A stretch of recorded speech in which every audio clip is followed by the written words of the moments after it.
اور اس ڈیٹا کی بیس پہ رپورٹنگ انالیسز ریکمنڈیشن ہم فارمر کو ایپ کے تھرو دے رہے ہوتے ہیں. تو فارمر کو یہ نہیں چاہیے کہ سیٹلائٹ کیا کہہ رہا ہے, فارمر کو یہ چاہیے کہ میں نے اپنے کھیت میں کرنا کیا ہے. صحیح. یعنی کہ اگر ہم وہی بات کہ لے مین لینگویج میں بات کریں تو وہ کہتا ہے کہ میں کیڑے ایکڑ چ پانی لانا کیڑے چ نہیں لانا, مینوں یہ دسو, مینوں یہ نہ دسو کہ لیٹ لانگ سیٹلائٹ کیا کہہ رہا ہے. دیٹس اے ٹیکنیکل ڈیٹا جو کہ اس کے کسی کام کا نہیں ہے. صحیح. تو اسی چیزوں کو ہم دیکھتے ہوئے جب ہم فرٹیلیٹی زونز بناتے ہیں بیسڈ آن کاربن انالیسز اور فصل کے حساب سے, تو آپ بجائے اس کے کہ جو ٹریڈیشنلی آپ ہر ایکڑ میں ہر کھیت میں ایک جیسا پانی لگا رہے ہیں, فرٹیلائزر لگا رہے ہیں, اسپرے لگا رہے ہیں, تو ہم اسے چینج کرتے ہیں. جہاں جتنی ضرورت ہے زمین اور فصل کے حساب سے اتنی چیز اسے دی جائے. تو یہ ایک تو اس سے خرچہ کم ہو جاتا ہے جو سب سے امپورٹنٹ بات ہے. اور دوسری بات یہ ہے کہ آپ زمین کو, جو کہ آپ نے سنا ہوگا زمینیں بنجر ہوتی جا رہی ہیں, تو لینڈ ریکوری کے اندر بھی یہ چیزیں امپورٹنٹ ہوتی ہیں کہ فارمر زمین کو زرخیز واپس کرنا چاہتا ہے کہ مزید بنجر کرنا چاہتا ہے. یہ ساری چیزیں امپورٹنٹ ہوتی ہیں ان چیزوں کے اندر. لیکن فارمر کو جو ہم کہتے ہیں کہ فارمر کا مین فوکس کیا ہے, اس کی پروفیٹیبلٹی انکریز ہونی چاہیے. اس کی پروفیٹیبلٹی انکریز ہوگی, پیداوار انکریز ہوگی, تو خود ہی خوشحالی آنا شروع ہو جائے گی, کیونکہ وہ بلڈنگ بلاک ہے, برک ہے. جب وہ اگر خوشحال ہے تو باقی چیزیں خوشحال ہیں. اچھا سر, دوسرا یہ بتائیں کہ آپ ابھی اس میں کیا پرابلم فیس کر رہے ہیں فارمرز کے ساتھ؟ کچھ ایسا ہے کہ اس ایپ کو یوز کروانے میں کوئی پرابلم فیس آ رہی ہو؟ جیسے میں نے پہلے کہا کہ الٹیمیٹ ایشو ہے کہ لوگوں کو اویئرنیس ہو کہ ٹیکنالوجی ان کو, کسانوں کو ہیلپ کر سکتی ہے. صحیح. ان کا یہ ٹرسٹ ہو کہ ٹیکنالوجی اٹ سیلف جو ہے جیسے باقی سیگمنٹ آف لائفز کے اندر ہیلپ فل ہو رہی ہے تو ایگری کے اندر بھی اتنی ہی ہیلپ فل ہے. یہ چیز ہے. پھر دوسری, جیسے میں نے کہا کہ out reach is a very difficult task. Pakistan is a big country, تو آؤٹ ریچ از ڈیفیکلٹ. اسی لیے ہم کوشش بھی کر رہے ہیں کہ زیادہ سے زیادہ لوگوں کو اس کی انفارمیشن دیں, سیمینارز کریں, اسٹیک ہولڈرز کے ساتھ ہم میٹنگز ارینج کرتے ہیں, شوگر ملز کے ساتھ کرتے ہیں.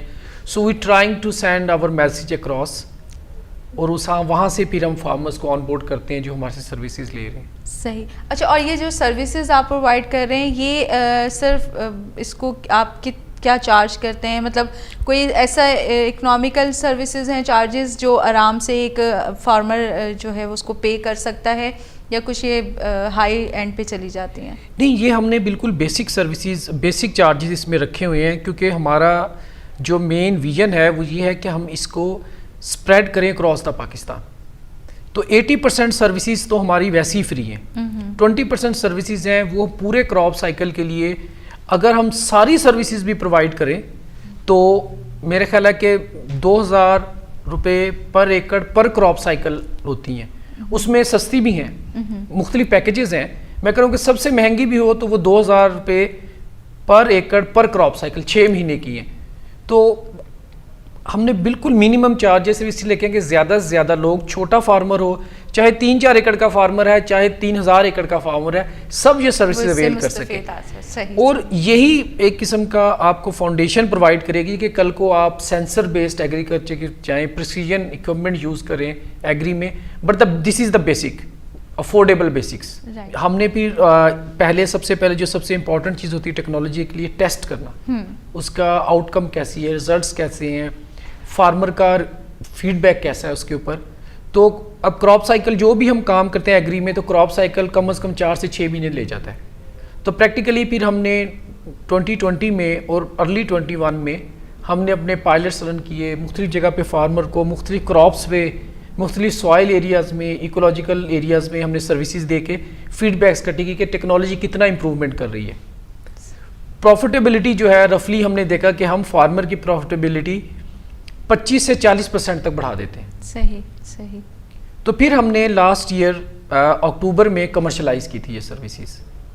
تو ابھی ہم 32 مختلف فصلوں پہ سروسز دے رہے ہیں, جن میں مین کیش کراپس بھی ہیں, ویجیٹیبلز بھی ہیں, اور اب ہم فروٹس کو بھی اس میں ایڈ کر رہے ہیں. صحیح. تو یہ جیسے میں نے کہا کہ it takes time, crop cycle لمبے ہوتے ہیں, نئی فصل کو ایڈ کرنا بھی ٹائم لگتا ہے, پھر نئی چیز کو ٹیسٹ کرنے میں بھی ٹائم لگتا ہے. کراپ سائیکل لمبا ہوتا ہے, 1 سال آپ ٹیسٹ کرتے ہیں, پھر اگلے سال دوبارہ ٹیسٹ کرتے ہیں, تو پھر آپ دیکھتے ہیں نا کتنا امپروومنٹ آئی پچھلے سال میں اور اگلے سال میں. ابھی ہم اور سروسز بھی ایڈ کر رہے ہیں. جیسے میں نے کہا ہم نے انیشلی جو ہے صرف فارمرز کے لیے کراپ سے ریلیٹڈ تھیں, پھر ہم نے ویجیٹیبلس کو ایڈ کیا, اب ایگری کامرس کو ایڈ کیا ہے. سو وی آر ایکسپینڈنگ جیسے جیسے اور اسٹیک ہولڈرس کو ایڈ کر رہے ہیں. ہم بینکس کے ساتھ ہم نے سائن اپ کی ہیں چیزیں, شوگر ملز کے ساتھ کی ہیں, تو اسی طرح ہم ریسرچ انسٹیٹیوٹ کے ساتھ ہم نے کی ہیں. So we are moving in like a sad in right direction.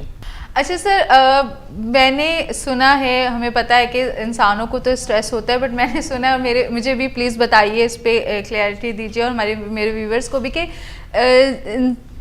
فصلوں کو بھی اسٹریس ہوتا ہے, میں نے سنا ہے, تو یہ کیا ماجرا ہے؟ جی بالکل ایسا ہی ہے, فصلوں کو اسٹریس بھی ہوتا ہے اور اوور ایٹنگ بھی ہوتی ہے. اچھا. اسٹریس ایسے ہے کہ ابھی نارملی کیا ہوتا ہے کہ ہر سال ہم دیکھتے ہیں کہ 1-2 دفعہ فصلیں کسانوں کی سٹریس میں چلی جاتی ہیں.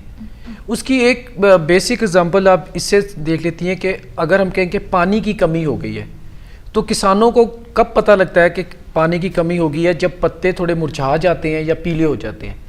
اب پرابلم کیا ہوتا ہے کہ جب اس ٹائم پانی لگاتے ہیں تو سٹریس سے ریکور کرانے کے لیے بھی کھادیں یوز کرنی پڑتی ہیں, ایکسٹرا انویسٹمنٹ کرنی پڑتی ہے. تو ٹیکنالوجی یہاں بھی ہیلپ فل ہوتی ہے, وہ آپ کو 5-6 دن پہلے انڈیکیٹ کر دیتی ہے کہ بیسڈ آن کراپ اور سوائل موئسچر جو ریٹینشن ہوتی ہے اس کی بیس کے اوپر کہ کون سے ایریے میں آپ کی سٹریس آنے والا ہے پانی کا, تو آپ ایریگیشن ابھی کر لیں. اس سے فائدہ یہ ہوتا ہے کہ پانی کی بھی بچت ہوتی ہے اور ایکسٹرا کھادیں بھی نہیں ڈالنی پڑتی. اسی طرح جیسے میں نے کہا کہ اوور ریٹنگ کیسے ہوتی ہے کہ آپ کو ابھی کھادیں نہیں چاہیے, آپ ڈالے جا رہے ہیں, آپ کو پانی فصلوں کی ضرورت نہیں ہے, آپ ڈالے جا رہے ہیں. نہ صرف یہ ہے کہ انوائرمنٹل ایشوز ہوتے ہیں, بلکہ اس کے ساتھ ساتھ جو ہے یہ بھی پرابلم ہوتا ہے کہ انویسٹمنٹ بھی آپ نے زیادہ کی, لیچنگ ہو گئی, ضائع ہو گیا, تو پورا ایکو سسٹم جو ہے اس سے آپ کہہ لیں تھوڑا ڈسٹرب ہوتا ہی ہوتا ہے. صحیح. اچھا سر, آپ ابھی کن ایریاز کو آپ نے کور کیا ہے, یا کتنا ہم اس کو پرسنٹیج ریشو کو کنسیڈر کر سکتے ہیں جس میں آپ نے اچیومنٹ حاصل کی ہے, آپ کی کہاں ورکنگ رہی ہے؟ جی ویسے تو ہم پورے پاکستان میں یہ سروسز دے سکتے ہیں, لیکن ابھی ہم کیونکہ ہمیں 4-5 مہینے ہوئے ابھی کمرشل کی ہے, تو ابھی ہم 15 ضلعوں کے اندر سروسز دے رہے ہیں. ان میں سے 2 اضلاع جو ہیں وہ سندھ میں ہیں اور 13 اضلاع جو ہے وہ پنجاب کے ہیں. ان میں ہم فارمرز کو تقریباً 10 کے قریب فصلوں کے اوپر اس ٹائم سروسز دے رہے ہیں. ویسے ہمارے پورٹ فولیو میں 32 کراپس جو ہیں, فصلیں جو ہیں وہ ایڈڈ ہیں. اوکے. اور فارمرز کا جو ہے وہ کس قسم کا فیڈ بیک ہے آپ کے ساتھ, یا آپ کے ساتھ ان کی کتنی انڈرسٹینڈنگ ہے, یا وہ کتنے ایزیلی چیزوں پہ کنونس ہو جاتے ہیں, اس کے بارے میں بھی پلیز بتائیے گا. دیکھیں جہاں تک کنونس ہونے کی بات ہے نا, جب ہم شروع میں ہی فارمر کو انالیسس بھیجتے ہیں نا, تو وہیں فارمر یا کنونس ہو جاتا ہے یا نہیں ہونا چاہتا. لیکن الحمدللہ ابھی تک 100% کنونس ہی ہوئے ہیں کہ ہم انہیں انالیسس کر کے دیتے ہیں, انہیں بتاتے ہیں آپ کی زمین کے یہ مسائل ہیں, فصلوں کے یہ مسائل ہیں, تو وہ انڈرسٹینڈ کرتے ہیں کیونکہ انہیں پتہ ہے ہماری زمین کیسی ہے, فصل کیسی ہے, ایکسپیرینسڈ ہوتے ہیں, تو دے انڈرسٹینڈ. تو ہم آلریڈی ان کو یہ چیز وہ کنونس ہونے میں پرابلم نہیں ہے. دوسرا جو ہم ان پہ کام کرتے ہیں وہ یہ کہتے ہیں کہ زراعت کو ایز اے بزنس ٹریٹ کریں, کہ آپ کا پروفٹ کتنا آیا, پروفیٹیبلٹی کیسے امپروو ہوئی, اس کے اندر ہر چیز کو آپ دیکھیں, انویسٹمنٹ کتنی کر رہے ہیں, ییلڈ کتنی لے رہے ہیں, ییلڈ کا ریٹ کتنا لگ رہا ہے, ساری چیزیں امپیکٹ کرتی ہیں اوور آل پروفیٹیبلٹی, PNL جسے ہم پروفٹ اینڈ لاس ریشو کہتے ہیں. تو ہم ان کو یہ ساری چیزیں ہیں, لیکن چیلنجز بھی ہیں. جیسے میں نے کہا کہ فارمر یہ بھی سوچتا ہے کہ میں ایکسپیرینسڈ ہوں, مجھے اپنی زمین کا پتہ ہے, تو آپ اس کو کیسے کر رہے ہیں, it's a big task. Right. صحیح. چلیں سر, امید کرتے ہیں کہ آپ نے جو انیشیٹو لیا ہے وہ آپ کو بہت فیوچر میں بھی سکسیزفل کرے گا, اور آپ کے لیے اور فارمرز کے لیے اور آنے والی نسلوں کے لیے بہت اچھی چیز ہے, جس سے فائدہ ہونے والا ہے ہمارے ملک کو بھی اور ایگریکلچر کو بھی. اس کے ساتھ ہی سر ہم آپ سے اجازت لیں گے. تھینک یو سو مچ, آپ ہمارے پروگرام میں آئے اور ہمیں اتنی انفارمیٹیو چیزیں بتائیں جو ہمارے لیے اور ہمارے ویورز اور فارمرز کے لیے, ایک عام انسان کے لیے بھی بہت ضروری تھی. اسی کے ساتھ میں اجازت لوں گی میں آپ سے. امید کرتی ہوں آپ کو ہمارا شو پسند آیا ہوگا. نیکسٹ پروگرام میں نیکسٹ گیسٹ کے ساتھ آپ سے جلد ہی ملاقات ہوگی. اپنا خیال رکھے گا, ہمیں دعاؤں میں یاد رکھے گا. اللہ حافظ.